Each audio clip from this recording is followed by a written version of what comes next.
आज हम पढ़ने वाले हैं ट्रिग्नोमेट्री। ट्रिग्नोमेट्री 3 लफ्ज़ों से मिलकर बना हुआ है, ट्राई, गन एंड मैट्रन। ये 3 लफ्ज़ हैं ग्रीक के। ट्राई मतलब होता है 3, गन मतलब होता है एंगल्स और मैट्रन मतलब होता है मेजरमेंट या मेज़र करना। तो ट्रिग्नोमेट्री बेसिकली क्या है, इसको अगर हम डिफाइन करना चाहें तो ट्रिग्नोमेट्री रिलेटेड है ट्राइंगल के एंगल्स और साइड्स का जो रिलेशन है उसको स्टडी करते हैं ट्रिग्नोमेट्री में। ट्रिग्नोमेट्रिक की सबसे फंडामेंटल चीज़ क्या है? Trigonometric ratios. ट्रिग्नोमेट्रिक रेशियोज क्या होते हैं? Trigonometric ratios right angle triangle की साइड्स के रेशियो होते हैं। अब हम उनको पहले समझते हैं। ये एक राइट एंगल ट्राइंगल है ABC। राइट एंगल ट्राइंगल क्यों है? इसमें एक एंगल राइट एंगल है। राइट एंगल को 90 डिग्री बोलते हैं। ये एंगल C राइट एंगल है। इसका अगर डिग्री में मेजरमेंट करोगे तो वो 90 डिग्री आएगा। ट्रिग्नोमेट्रिक रेशियोज की स्टडी करने के लिए पहले इसको हम समझ लेते हैं कि ट्रिग्नोमेट्री में इसकी साइड्स को हम कैसे डिफाइन करते हैं। अगर कोई एंगल मैंने थीटा ले रखा है, एंगल A को मैंने थीटा बोल दिया है, तो इसके रेस्पेक्ट में अगर ट्रिग्नोमेट्रिक रेशियोज मुझे निकालने हैं, थीटा के रेस्पेक्ट में पहले मुझे राइट एंगल ट्राइंगल की साइड्स को डिफाइन करना पड़ेगा। जो इस एंगल के अपोजिट साइड होती है उसको बोलते हैं परपेंडिकुलर, और जो राइट एंगल के अपोजिट साइड होती है उसको बोलते हैं हाइपोटेन्यूस। राइट एंगल के अपोजिट साइड हाइपोटेन्यूस।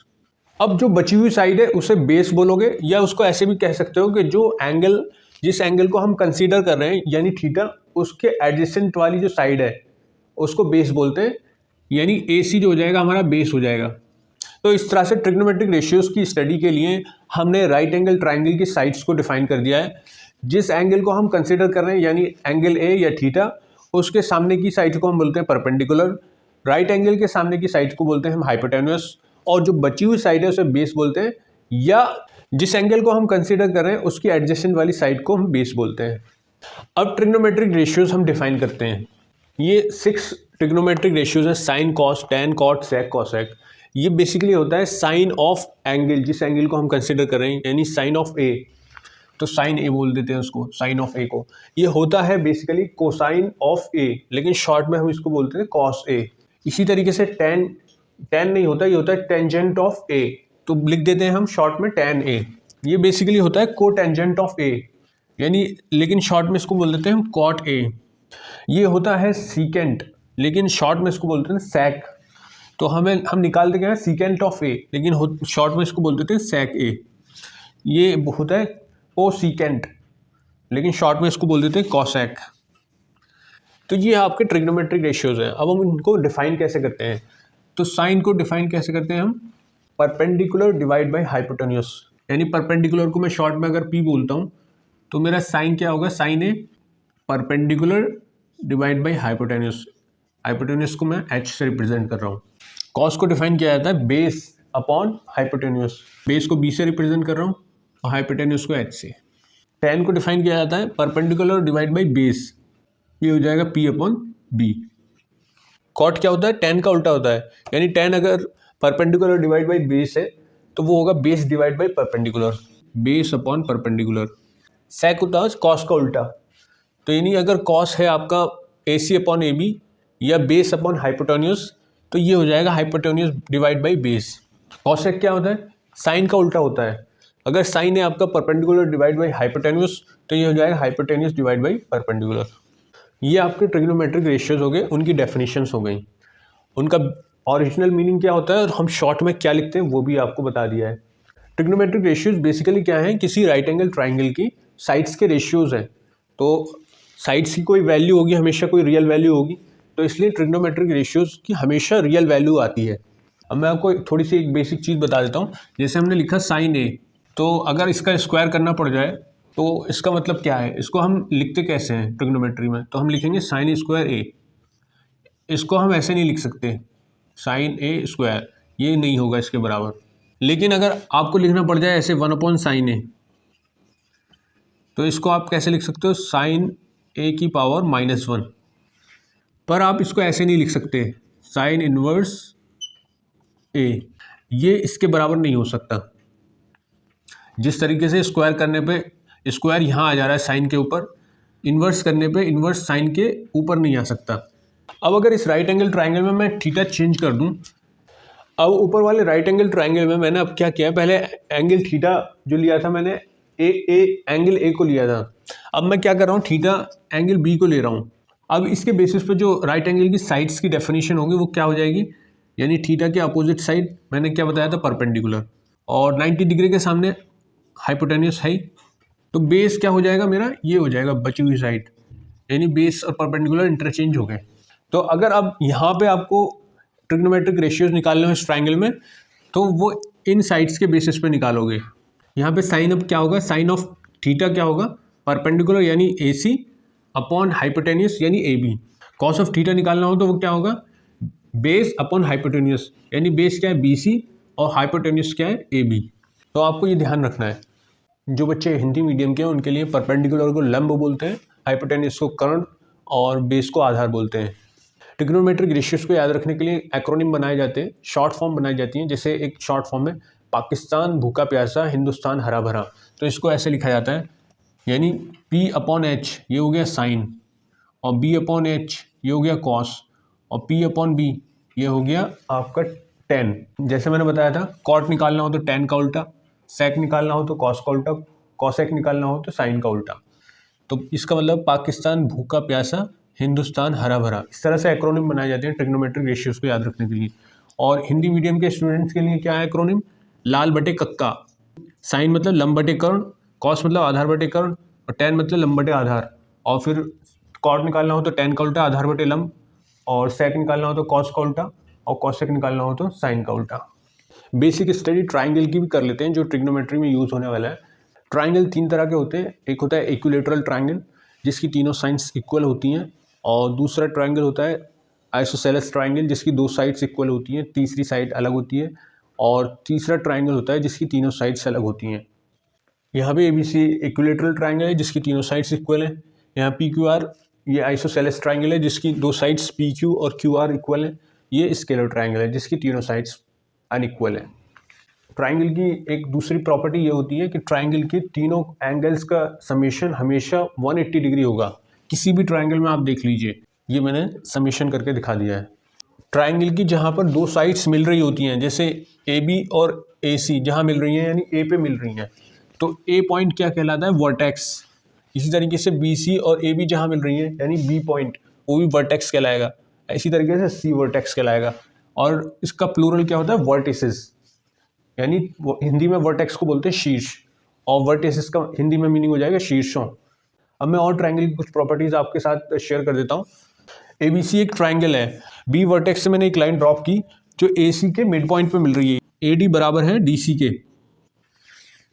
तो इस लाइन को जो B वर्टेक्स से चली और AC के मिड पॉइंट पे मिली को बोलते हैं हम मीडियन। ये एक ट्राइंगल है PQR। एंगल Q को दो हिस्सों में डिवाइड करते हुए, जिसे हम बोलते हैं एंगल बाइसेक्टर, यानी एंगल Q को दो हिस्सों में डिवाइड करते हुए एक लाइन Q वर्टेक्स से अगर ड्रॉप करता हूं मैं, ये जो लाइन है हमारी QM, इसको क्या बोलेंगे हम, एंगल बाइसेक्टर। फर्क समझ में आ गया आपको मीडियन और एंगल बाइसेक्टर में। मीडियन क्या कर रहा है, जो सामने वाली लाइन है उसको दो हिस्सों में डिवाइड कर रहा है। एंगल बाइसेक्टर क्या कर रहा है, जिस वर्टेक्स से हम शुरू कर रहे हैं उस वर्टेक्स पे जो एंगल है उसको दो हिस्सों में डिवाइड कर रहा है, यानी ये वाला हिस्सा एंगल का और ये वाला हिस्सा एंगल का बराबर होंगे। एंगल बाइसेक्टर की खास बात क्या होती है कि जिस रेशियो में सामने वाली लाइन को डिवाइड करता है वो रेशियो बराबर होता है बाकी दो साइड्स के, यानी PQ डिवाइड बाई QR, ये जो साइड्स का रेशियो है वो बराबर होगा PM डिवाइड बाई MR के। यानी एंगल बाइसेक्टर सामने वाली साइड को जिस रेशियो में डिवाइड करेगा वो रेशियो बराबर होता है बाकी दो साइड्स के रेशियो के। ये प्रॉपर्टी बहुत इंपॉर्टेंट है, इसको आपको याद रखने की जरूरत है। Pythagoras theorem, Pythagoras theorem right angle triangle से रिलेटेड होती है। इस थ्योरम के अकॉर्डिंग जो हाइपोटेन्यूस का स्क्वायर होता है यानी AB का स्क्वायर, वो बराबर होगा बेस के स्क्वायर प्लस परपेंडिकुलर के स्क्वायर के। AB स्क्वायर बराबर हो जाएगा हमारा AC square plus BC square. ये तीन चार प्रॉपर्टी हमारी ट्रिग्नोमेट्री में यूज होने वाली है, ये आपको याद रखने की जरूरत है अभी इस स्टेज पे। अब हम डिस्कस करते हैं ट्रिग्नोमेट्रिक रेशियोज की वैल्यू 0 पे क्या आती है और 90 डिग्री पे क्या आएगी। तो ये मेरे पास एक राइट एंगल ट्राइंगल है जिसमें एंगल A को मैंने थीटा मान लिया है। अब मैं क्या करूंगा, एंगल A को धीरे धीरे रिड्यूस करूंगा, यानी थीटा की वैल्यू रिड्यूस करूंगा मैं। ये मैं धीरे धीरे थीटा की वैल्यू रिड्यूस करता जा रहा हूँ। जैसे जैसे मैं थीटा की वैल्यू रिड्यूस करता जा रहा हूँ, मेरा जो थीटा के सामने का परपेंडिकुलर है, यानी पी, शॉर्ट फॉर्म में पी बोल रहा हूँ परपेंडिकुलर को, बीसी जो पहले बड़ा था, अब जैसे ही थीटा रिड्यूस किया तो बीसी फिर और रिड्यूस हो गया, और फिर और थीटा को रिड्यूस किया तो फिर बीसी और रिड्यूस हो गया। यहाँ पे मैंने थीटा को जीरो कर दिया है, तो यहाँ पे बीसी क्या हो गया, परपेंडिकुलर की वैल्यू जीरो हो गई है। साइन जीरो की वैल्यू निकालनी है, तो साइन थीटा कैसे डिफाइन होगा, परपेंडिकुलर डिवाइड बाय हाइपोटेन्यूस। तो साइन थीटा को मैंने जैसे ही जीरो किया है घटाते घटाते, तो ये परपेंडिकुलर मेरा हो गया जीरो, और हाइपोटेन्यूस जो ए बी है वो बराबर हो गया है ए सी के, यानी ए बी और ए सी बराबर हो गए हैं। तो यहाँ पे आप ए बी लिखो या ए सी, बात एक ही है। तो जीरो डिवाइड बाई हाइपोटेन्यूस, ये आ गया जीरो। तो इस तरह से साइन जीरो की वैल्यू होती है जीरो। अब बात करते हैं कॉस जीरो की। कॉस थीटा क्या होता है, बेस अपॉन हाइपोटेन्यूस। तो जैसे मैंने बताया, तो राइट एंगल के सामने का होता है हाइपोटेन्यूस, उसको एच से रिप्रेजेंट कर रहा हूँ, बची हुई साइड होती है बेस, उसको बी से रिप्रेजेंट कर रहा हूँ। तो कॉस थीटा क्या होगा, बेस अपॉन हाइपोटेन्यूस। जैसे जैसे मैं थीटा को रिड्यूस करता जा रहा हूँ, मेरा जो हाइपोटेन्यूस है वो ए सी की तरफ शिफ्ट होता जा रहा है ना। पहले यहाँ ए बी यहाँ था, ए सी यहाँ था, अब और जब थीटा को कम किया तो ए सी के करीब आ गया। जब थीटा को मैंने जीरो कर दिया तो ए बी और ए सी कॉइंसाइड कर गए, यानी ए बी और ए सी अब बराबर हो गए हैं। यानी मेरा जो पहले हाइपोटेन्यूस था और बेस थे अलग अलग, अब वो दोनों एक हो गए हैं। तो बेस और हाइपोटेन्यूस बराबर हो गए, यानी ए बी अपॉन ए सी। अब ए बी ए सी बराबर हो गए, यानी ए बी बराबर ए सी। तो कॉस जीरो की वैल्यू क्या हो जाएगी, 1। अब आपको टेन जीरो निकालना है। तो टेन क्या होता है, tan zero is equal to होगा, टेन की वैल्यू क्या होती है, टेन की वैल्यू होती है परपेंडिकुलर डिवाइड बाई बेस, यानी पी अपॉन बी।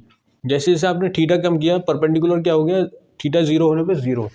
तो ये भी क्या हो जाएगा आपका, पी हो जाएगा जीरो डिवाइड बाई बेस, यानी जीरो। टेन जीरो की वैल्यू भी आ गई आपकी, टेन जीरो जीरो हो जाएगा। कॉट की वैल्यू क्या होगी, इसकी उल्टी, यानी 1/0। 1/0 क्या होता है, अनडिफाइंड, उसको इन्फिनिटी भी बोलते हैं। अगर आपको निकालना हो कॉसेक जीरो, तो कॉसेक जीरो क्या होता है, साइन का उल्टा। साइन की जीरो की वैल्यू होती है जीरो, तो कॉसेक की भी 1/0 हो जाएगी, तो वो भी अनडिफाइंड वैल्यू है, इन्फिनिटी बोल सकते हो। अब आपको निकालनी हो सेक जीरो की वैल्यू, वो होगी किसकी, कॉस की उल्टी। कॉस एक का उल्टा करोगे 1/1, तो वो 1 ही रहेगा। अब हम निकालने वाले हैं ट्रिग्नोमेट्री के रेशियोज की वैल्यू 90 डिग्री पे क्या होगी। तो बेसिकली हम क्या करें, एक राइट एंगल ट्राइंगल ले लिया है हमने ए बी सी, जिसमें एंगल ए को हमने थीटा मान लिया है। अब हम क्या करेंगे, धीरे धीरे एंगल ए को यानी थीटा को बढ़ाते चले जाएंगे, और बढ़ाते बढ़ाते उसको 90 डिग्री करेंगे, और उसकी वजह से क्या असर होने वाला है राइट एंगल ट्राइंगल की साइड्स पे, वो डिस्कस करेंगे। तो जैसे आपको पता है, राइट एंगल ट्राइंगल में थीटा के सामने की साइड क्या होगी, परपेंडिकुलर, और 90 डिग्री के सामने की हाइपोटेन्यूस, और बची हुई साइड होगी बेस।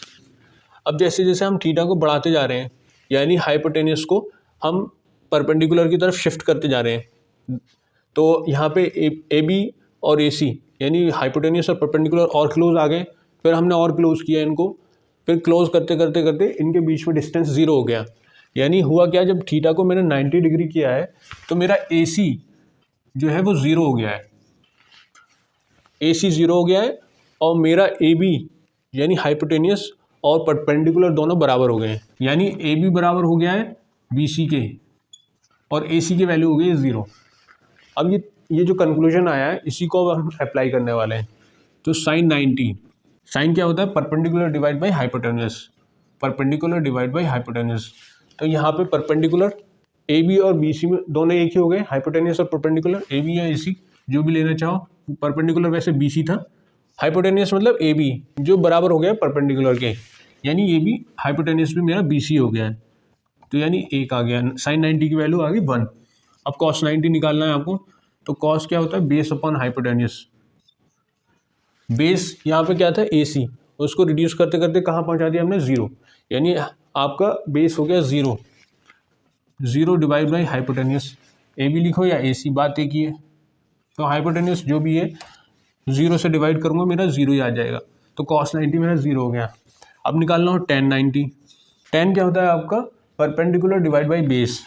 अब यहाँ पे बेस क्या हो गया, घटाते घटाते मेरा जीरो। तो अगर परपेंडिकुलर को मैं जीरो से डिवाइड करूँगा, किसी भी नंबर को जब जीरो से डिवाइड करते हैं तो एक अनडिफाइंड फॉर्म बनती है, जिसे हम इस तरह से प्रेजेंट करते हैं, इन्फिनिटी भी बोलते हैं इसको। तो अब मेरे पास साइन 90, कॉस 90, टेन 90 की वैल्यूज़ आ गई। अगर मुझे निकालना हो कॉसेक 90, तो साइन 90 का उल्टा करूँगा, 1 का उल्टा 1 ही आ जाएगा। अगर मुझे निकालना हो sec 90 तो मैं cos 90 का उल्टा करूँगा, 1/0 करूँगा तो इनफाइनाइट आ जाएगा। इसी तरीके से cot का निकालना हो cot 90 तो tan का उल्टा करूँगा यानी 1/∞। 1/∞ क्या होता है? 0। 1 को हमने बहुत बड़े इनफाइनाइट नंबर से डिवाइड कर दिया तो वो क्या आ जाएगा? 0। इस तरह से आप ट्रिग्नोमेट्रिक रेशियोज़ की 90 डिग्री पे वैल्यूज़ निकाल सकते हैं। अगर आपको ट्रिग्नोमेट्रिक रेशियोज़ की 30 डिग्री, 60 डिग्री, 45 डिग्री पे वैल्यूज़ निकालनी है तो वो भी ट्रायंगल की हेल्प से निकाल सकते हो आराम से। ये एक राइट एंगल ट्रायंगल है। इसकी खास बात क्या है, मैंने यहाँ पे आइसोसेलेस राइट एंगल ट्रायंगल लिया है, यानी इसकी दो साइड्स AC और BC बराबर हैं। ट्रायंगल की एक प्रॉपर्टी ये भी होती है कि इक्वल साइड्स के अपोजिट एंगल इक्वल होते हैं, यानी ये दो साइड्स बराबर हैं। AC और BC दो साइड्स बराबर हैं, एंगल A और एंगल B बराबर होंगे। एंगल C राइट एंगल है तो एंगल C की वैल्यू कितनी है? 90 डिग्री। और तीनों एंगल्स का समेशन क्या होता है? 180 डिग्री होता है। यानी मैं angle A plus angle B की जगह एंगल A लिख सकता हूँ प्लस एंगल C की वैल्यू 90, तो यहाँ से twice of angle A is equal to आ जाएगा 90, यानी एंगल A की वैल्यू क्या आ जाएगी? 45। एंगल A की 45 यानी एंगल B भी 45 है और एंगल A भी 45 है। अब अगर इक्वल साइड्स को मैं मान लेता हूँ A, यानी बेस की वैल्यू A है और परपेंडिकुलर की वैल्यू A है, तो पाइथागोरस थ्योरम लगाऊंगा तो मेरी हाइपोटेन्यूस की वैल्यू क्या आ जाएगी? AB square is equal to किसके बराबर आएगा? AC square plus BC square के। मेरा AC भी A है और BC भी A है, तो मेरा ये हो जाएगा टोटल 2A स्क्वायर।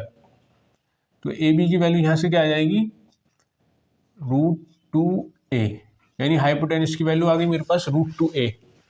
अब अगर मुझे ट्रिग्नोमेट्रिक रेशियोज़ की 45 डिग्री पे वैल्यू निकालनी है तो मैं एंगल A भी ले सकता हूँ, एंगल B भी ले सकता हूँ। मैंने ले लिया एंगल A, यानी साइन 45 निकालना है मैंने। एंगल A की वैल्यू है 45।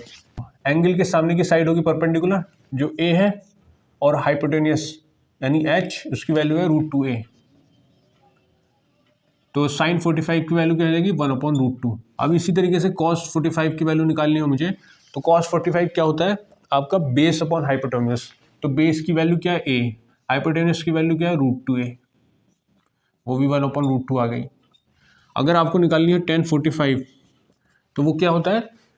Perpendicular divide by base. तो परपेंडिकुलर कितना है आपका? A, बेस कितना है? A, यानी tan 45 की वैल्यू आती है 1। बाकी ट्रिग्नोमेट्रिक रेशियोज आप इनकी मदद से निकाल सकते हो। अब अगर आपको ट्रिग्नोमेट्रिक रेशियोज की वैल्यू 30 डिग्री और 60 डिग्री पर निकालनी है तो वो कैसे निकालोगे? ये मैंने एक इक्विलेटरल ट्रायंगल लिया है। इक्विलेटरल मतलब तीनों साइड्स इक्वल हैं। तो मैंने बताया इक्वल साइड्स के अपोजिट एंगल इक्वल होते हैं, यानी इसके तीनों एंगल भी इक्वल होंगे। क्योंकि साइड्स इक्वल हैं तो इसके एंगल भी तीनों इक्वल होंगे, और टोटल एंगल्स का सम कितना होता है? 180 डिग्री। अब एंगल A बराबर है एंगल B के, एंगल B बराबर है एंगल C के, यानी तीनों एंगल इक्वल हैं। यानी मैं एंगल B की जगह भी एंगल A लिख सकता हूँ और C की जगह भी एंगल A लिख सकता हूँ। तो टोटल हो जाएगा thrice of angle A is equal to 180। Angle A की वैल्यू क्या आ जाएगी यहाँ से? 60 डिग्री। यानी इक्विलेटरल ट्रायंगल में हर एंगल कितना होता है? 60 डिग्री। अब मैं क्या कर रहा हूँ कि वर्टेक्स B से एंगल बाइसेक्टर ड्रॉप कर रहा हूँ। एक एंगल बाइसेक्टर मतलब एंगल को दो हिस्सों में डिवाइड करते हुए एक लाइन। BD मैंने एंगल बाइसेक्टर ड्रॉप कर दिया। अब इसने क्या किया कि टोटल एंगल था 60, इधर एंगल भी 30 बचा, इधर एंगल भी 30 बचा। अब आप एंगल ADB पे फोकस करो। इसके दो एंगल्स, एंगल A और ये वाला एंगल जो एंगल B का आधा है, इन दोनों का योग हो रहा है 90 डिग्री, इन दोनों का समेशन हो रहा है 90 डिग्री। तो थर्ड एंगल इसका क्या होगा? 90 डिग्री। यानी एक रिजल्ट कंक्लूड कर सकते हो आप यहाँ से कि इक्विलेटरल ट्रायंगल में अगर किसी वर्टेक्स से हम एंगल बाइसेक्टर ड्रॉप करते हैं तो वो सामने वाली साइड पे राइट एंगल पे जाके मिलता है। एक प्रॉपर्टी और बताई थी मैंने एंगल बाइसेक्टर की आपको, कि एंगल बाइसेक्टर सामने वाली साइड को जिस रेशियो में डिवाइड करता है वो बाकी दो साइड्स के रेशियो के बराबर होता है। तो यानी AD डिवाइड बाई DC बराबर आएगा AB डिवाइड बाई BC के, और AB और BC बराबर है, ये भी A है ये भी A है, तो यानी AD बराबर आ जाएगा DC के।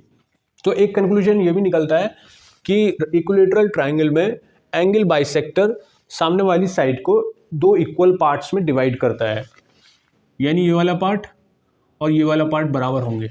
यानी AD क्या हो जाएगा आपका? A/2 और DC क्या हो जाएगा? A/2। अब आपको निकालनी है साइन 60 की वैल्यू। मान लो अब ट्राइंगल ए डी बी पर फोकस करिए। ये एक राइट एंगल ट्राइंगल बन रहा है, ए डी a/2 है, ए बी ए है। तो पाइथागोरस थ्योरम लगाओगे आप, तो हाइपोटेनियस स्क्वायर बराबर आएगा base square plus perpendicular square. तो ए स्क्वायर बराबर आएगा a/2 का स्क्वायर प्लस बी डी का स्क्वायर। तो यहाँ से बी डी की वैल्यू आ जाएगी, बी डी बराबर आएगा यहाँ से √3/2a, यानी बी डी आ गया अब आपका। अब अगर आपको साइन 60 की वैल्यू निकालनी है तो साइन 60 क्या होगा, परपेंडिकुलर डिवाइड बाई हाइपोटेन्यूस। इस ट्राइंगल में परपेंडिकुलर यानी 60 एंगल के सामने का परपेंडिकुलर यानी बी डी क्या है आपका √3/2a और हाइपोटेन्यूस a है। तो साइन 60 की वैल्यू क्या आ गई आपकी √3/2, ये होगी साइन 60 की वैल्यू। अब अगर आपको साइन 30 की वैल्यू निकालनी है तो साइन 30 कैसा आएगा, इस 30 के सामने का परपेंडिकुलर क्या होगा a/2 और हाइपोटेन्यूस सेम है, तो साइन 30 की वैल्यू क्या आ जाएगी 1/2। तो ये साइन 30 की वैल्यू आ गई। अब इसी तरीके से आप cos 60 की वैल्यू निकाल सकते हो, cos 30 की वैल्यू निकाल सकते हो और बाकी ट्रिग्नोमेट्रिक रेशियोज की वैल्यू निकाल सकते हो उनकी डेफिनेशन यूज करके। ट्रिग्नोमेट्री का एक कॉन्सेप्ट है कॉम्प्लीमेंट्री एंगल। कॉम्प्लीमेंट्री एंगल्स कौन से होते हैं, वो एंगल्स जिनका समेशन 90 डिग्री होता है। राइट एंगल ट्राइंगल लिया हुआ है एबीसी एक, जिसमें एंगल ए थीटा ले लिया है, एंगल सी 90 डिग्री है, तो टोटल समेशन क्या होता है सारे एंगल्स का 180 डिग्री। तो एंगल बी कितना आएगा आपका 90 माइनस थीटा। तो इन दो एंगल्स का समेशन क्या आ रहा है, angle A plus angle B क्या आ रहा है आपका 90 डिग्री। तो एंगल ए और एंगल बी क्या है यहाँ पे कॉम्प्लीमेंट्री एंगल्स। ये एक राइट एंगल ट्राइंगल है जिसमें एंगल ए मैंने थीटा ले रखा है, एंगल सी 90 डिग्री है। तो इसमें अगर आपको साइन थीटा निकालना हो, साइन थीटा कितना आएगा, परपेंडिकुलर डिवाइड बाई हाइपोटेन्यूस यानी B C divide by A B. ठीक है, अब हमने देखा था एंगल बी क्या है, ए का कॉम्प्लीमेंट्री है, यानी उसकी वैल्यू कितनी आ रही थी 90 माइनस थीटा। अब मैं आपसे कहूँ कि कोसाइन ऑफ एंगल बी निकालिए, यानी cos 90 minus theta. Angle B के सामने परपेंडिकुलर और 90 डिग्री के सामने हाइपोटेन्यूस, बचा हुआ बेस। तो कॉस 90 माइनस थीटा के लिए बेस हो जाएगा B C divide by A B hypotenuse. इन दोनों इक्वेशन को आप कंपेयर करो, यानी यहाँ से कंक्लूजन क्या आ रहा है, कॉस 90 माइनस थीटा बराबर होगा साइन थीटा के। अब इसी तरीके से आप ये निकाल सकते हो, साइन 90 माइनस थीटा बराबर होगा कॉस थीटा के। बस इसी तरीके से आपको ये निकालना है और ये रिलेशन बाकी सारे ट्रिग्नोमेट्रिक रेशियोज के लिए आप निकाल सकते हो। ये कॉम्प्लीमेंट्री एंगल्स के लिए ट्रिग्नोमेट्रिक रेशियोज के रिलेशन होते हैं। Sine 90 minus theta is equal to cos theta होता है, cos 90 minus theta is equal to sine theta होता है, tan 90 minus theta is equal to cot theta होता है, sec 90 minus theta cosec theta होता है और cosec 90 minus theta sec theta होता है। ये आप इस ट्राइंगल की हेल्प से वेरीफाई कर सकते हो, जैसे मैंने पिछली स्लाइड में आपको प्रेजेंट किया है। ट्रिग्नोमेट्रिक आइडेंटिटीज को डिस्कस करने के लिए मैंने एक राइट एंगल ट्राइंगल लिया हुआ है एबीसी, जिसमें एंगल ए को थीटा माना हुआ है।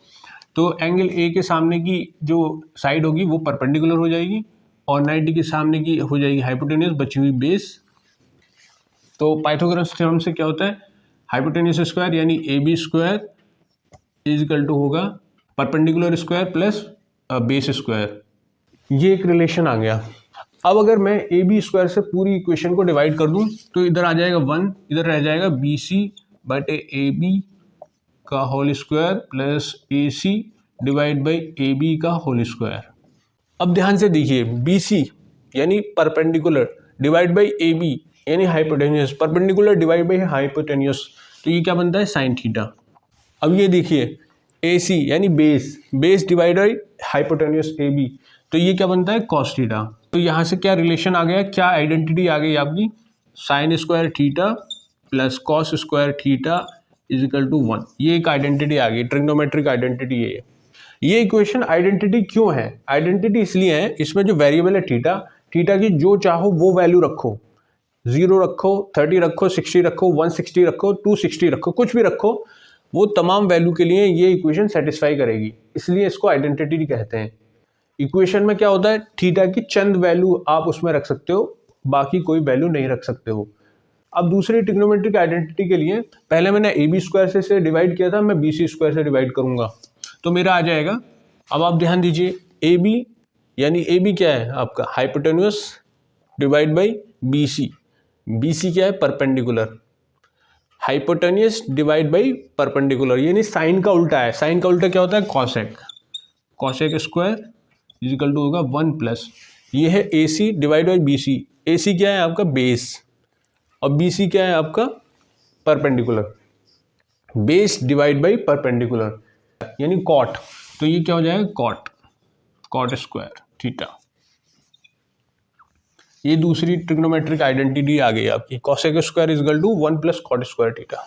अब तीसरी ट्रिग्नोमेट्रिक आइडेंटिटी के लिए मैं इस इक्वेशन को ए सी स्क्वायर से डिवाइड करूंगा तो मुझे क्या मिलने वाला है, तो मेरी ये इक्वेशन आ गई। अब तो A B divide by A C, A B क्या है मेरा hypotenuse divide by A C क्या है मेरा बेस, तो हाइपोटेनियस डिवाइड बाई बेस ये उल्टा है कॉस का, तो कॉस का उल्टा क्या होता है सेक, यानी sec square theta is equal to B C upon A C, B C क्या है आपका perpendicular divide by A C क्या है आपका base, perpendicular divide by base ये क्या होता है टेन, तो टेन स्क्वायर थीटा प्लस 1।